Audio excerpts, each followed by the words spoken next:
প্রিয় ছাত্রছাত্রীরা, আজকে আমি তোমাদেরকে এই ভিডিওর মাধ্যমে ক্লাস 9 এর ইতিহাসের যে সমস্ত প্রশ্নগুলো দেওয়া হয়েছে সেকেন্ড সামেটিভের জন্য 2026 সালে রায় মার্টিন প্রশ্নবিচিত্রাতে স্কুল নম্বর 5 পেজ নম্বর 408 সেখানে যে প্রশ্নগুলো আছে বিভাগ ক, খ ও গ এই তিনটি বিভাগে যে সমস্ত প্রশ্নগুলো আছে সমস্ত প্রশ্নের উত্তর আমরা আলোচনা করবো আজকে এই ভিডিওর মাধ্যমে। তোমরা ভিডিওটা শুরু থেকে শেষ অবধি অবশ্যই দেখবে এবং চ্যানেলে যদি নতুন হয়ে থাকে অবশ্যই তোমরা চ্যানেলটাকে সাবস্ক্রাইব করে রাখবে পরবর্তী যে স্কুলগুলো আছে সেগুলোর প্রশ্ন উত্তর পাওয়ার জন্য, এবং এর আগের যে স্কুলগুলো ছিল সেগুলোর প্রশ্ন উত্তর তোমরা প্লেলিস্ট থেকে পেয়ে যাবে, সেখান থেকে দেখে নিও সেই প্রশ্ন উত্তরগুলো।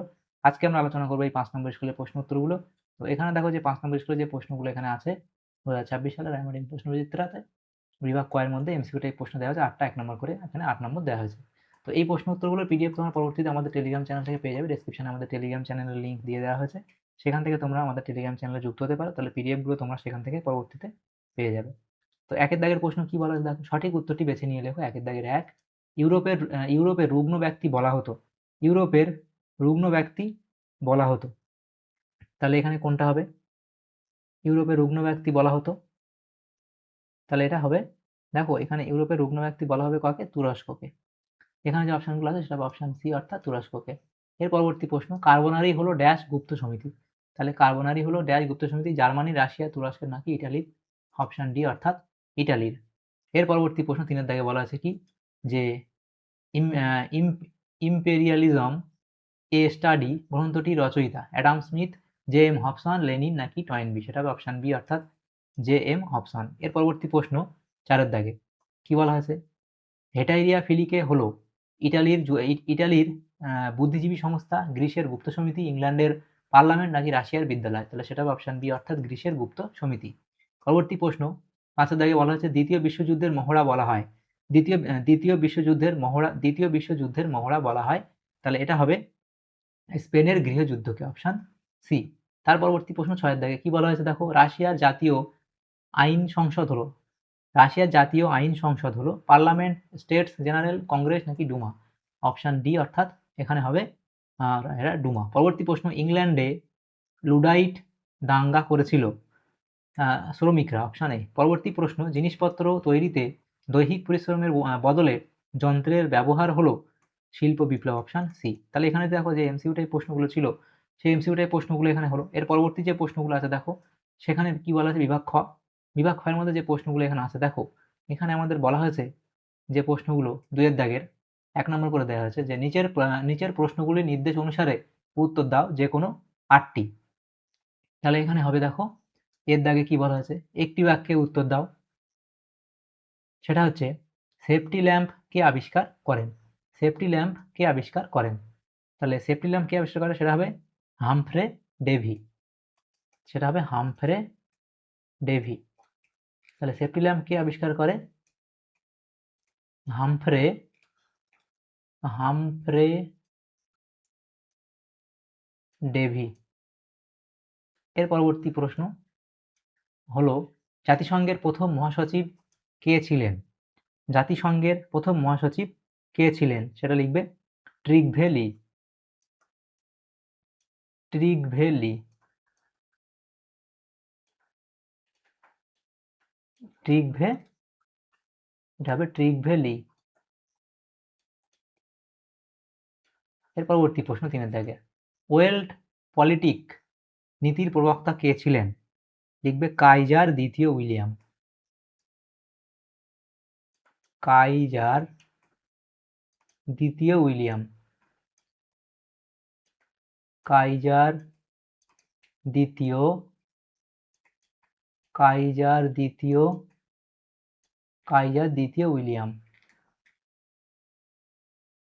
কাইজার কাইজার দ্বিতীয় উইলিয়াম। কাইজার দ্বিতীয় উইলিয়াম। তাহলে এটা হলো। বিয়ের দাগে দেখো যে প্রশ্নগুলো এখানে দেওয়া হয়েছে সেটা কি বলা হয়েছে দিয়ে বিয়ের দাগে সত্য বা মিথ্যা এখানে নির্ণয় করতে বলা হয়েছে। প্রথম প্রশ্ন কি বলা হয়েছে দেখো, হিটলারের ভাষায় ইটালি ছিল একটি ভৌগোলিক সংজ্ঞা মাত্র। এটা কি? এটা এখানে আমাদের মিথ্যা বলা হয়েছে। এর পরবর্তী প্রশ্ন কি এখানে বলা হয়েছে দেখো 2-এর দাগে, 1909 খ্রিস্টাব্দে ইংল্যান্ড, ফ্রান্স ও রাশিয়ার মধ্যে গড়ে ওঠে ত্রিশক্তি মৈত্রী। এটা এখানে আমাদের কি বলা হয়েছে? মিথ্যা বলা হয়েছে। এর পরবর্তী প্রশ্ন দেখো 3-এর দাগের কি বলা হয়েছে, 3-এর দাগের প্রশ্ন বলা হয়েছে দেখো, শিল্প বিপ্লবের ফলে বাণিজ্যিক মূলধন পরিণত হয় শিল্প মূলধনে। তাহলে এটা কি হবে? এটা আমাদের এখানে সত্য বলা হয়েছে, এটা সত্য বলা হয়েছে। এর পরবর্তী প্রশ্ন কি? সি এর দাগে নিম্নলিখিত বিবৃতিগুলি সঠিক ব্যাখ্যা নির্বাচন করো। তাহলে সি এর দাগের একের প্রশ্ন কি বলা হয়েছে দেখো, বিবৃতি ভাষাই সন্ধির দ্বারা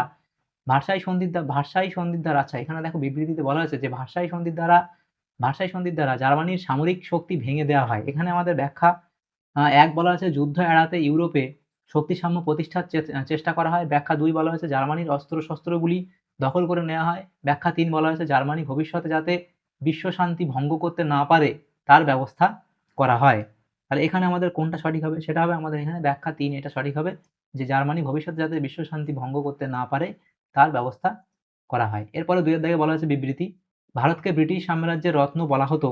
তাহলে ভারতকে ব্রিটিশ সাম্রাজ্যের রত্ন কেন বলা হতো? এখানে দেখো যে ব্যাখ্যা 1, 2 এবং 3 দেওয়া হয়েছে। এই তিনটের মধ্যে সঠিক ব্যাখ্যা যেটা হবে সেটা হবে ব্যাখ্যা 2 সঠিক হবে।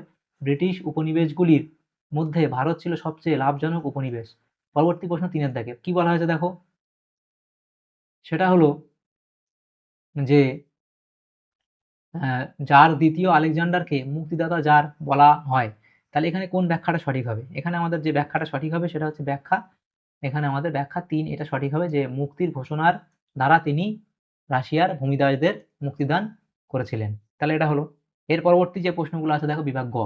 তাহলে এই বিভাগ গ এর মধ্যে আছে 3 এর দাগের প্রশ্ন। 3 এর দাগে বলা হয়েছে 2-3টি বাক্যে উত্তর দাও, যে কোনো 4টি প্রশ্ন উত্তর 2 নম্বর করে এখানে 8 নম্বর বিভাজন করে দেওয়া হয়েছে। তো 1 এর দাগে বলা আছে কে কবে সুয়েজ খাল জাতীয়করণ করেন? রেজিমেন্টো কি? কোল্টুর ক্যাম্প কি? কে কবে ওপেন ডোর পলিসি ঘোষণা করেন? 5 এর দাগে কোন সময়কে সশস্ত্র শান্তির যুগ বলা হয় এবং কেন? 6 এর দাগে বলা হয়েছে জাতিসংঘ প্রতিষ্ঠার উদ্দেশ্য লেখো এবং 7 এর দাগে কি বলা হয়েছে? গণতন্ত্র ও নাৎসিবাদের মধ্যে দুটি পার্থক্য লেখো। তাহলে এখানে দেখো 3 এর দাগের 1 এর যে প্রশ্ন ছিল কে কবে সুয়েজ খাল জাতীয়করণ করেন সেটা তোমরা এই অবধি লিখবে। এর পরবর্তী প্রশ্ন রিসজিমেন্টো কি সেটা এই অবধি লিখবে। পরবর্তী প্রশ্ন কোল্টুর ক্যাম্প কি? এর পরবর্তী যে প্রশ্ন আছে সেটা দেখো কি বলা আছে। পরবর্তী প্রশ্ন হচ্ছে কে কবে ওপেন ডোর পলিসি ঘোষণা করেন? তাহলে কে কবে ওপেন ডোর পলিসি ঘোষণা করেন সেটা যদি লিখবে। এরপরে দেখো 5 এর দাগে বলা হয়েছে কি কোন সময়কে সশস্ত্র শান্তির যুগ বলা হয় এবং কেন? তার পরবর্তী প্রশ্ন দেখো জাতিসংঘ প্রতিষ্ঠার উদ্দেশ্য লেখো। তারপরে 7 দাগের প্রশ্নে বলা আছে গণতন্ত্র ও নাৎসিবাদের মধ্যে দুটি পার্থক্য লেখো। তাহলে গণতন্ত্র এবং এদিকে যে আছে নাৎসিবাদ, তার মধ্যে শাসন ব্যবস্থা আর আদর্শ, এ দুটোর উপর ভিত্তি করে তোমরা পার্থক্য লিখবে। তাহলে এই পার্থক্য তোমাদের হয়ে যাবে। এর পরবর্তী আচ্ছা দেখো, তাহলে এখানে আমাদের বিভাগ ক, খ এবং গ এর মধ্যে যে সমস্ত প্রশ্নগুলো ছিল, বিভাগ ক, খ এবং গ এর মধ্যে সমস্ত প্রশ্নের উত্তর আমরা আলোচনা করলাম আজকে এই ভিডিওর মাধ্যমে। এই 5 নম্বর স্কুলে ক্লাস 9 এর দ্বিতীয় পর্যায়ক্রমিক মূল্যায়নের জন্য ইতিহাসের যে প্রশ্নগুলো ছিল 5 নম্বর স্কুলের, সেগুলো আমরা আলোচনা করলাম। তোমাদের যদি সামান্যতম উপকার এসে থাকে ভিডিওটা, অবশ্যই একটা লাইক করবে এবং বেশি বেশি করে বন্ধুদের সাথে শেয়ার করবে। আর পরবর্তী যে স্কুলগুলো আছে সেগুলোর প্রশ্ন উত্তর পাওয়ার জন্য অবশ্যই তোমরা আমাদের চ্যানেলটাকে সাবস্ক্রাইব করে রাখবে। Thank you, thanks for watching.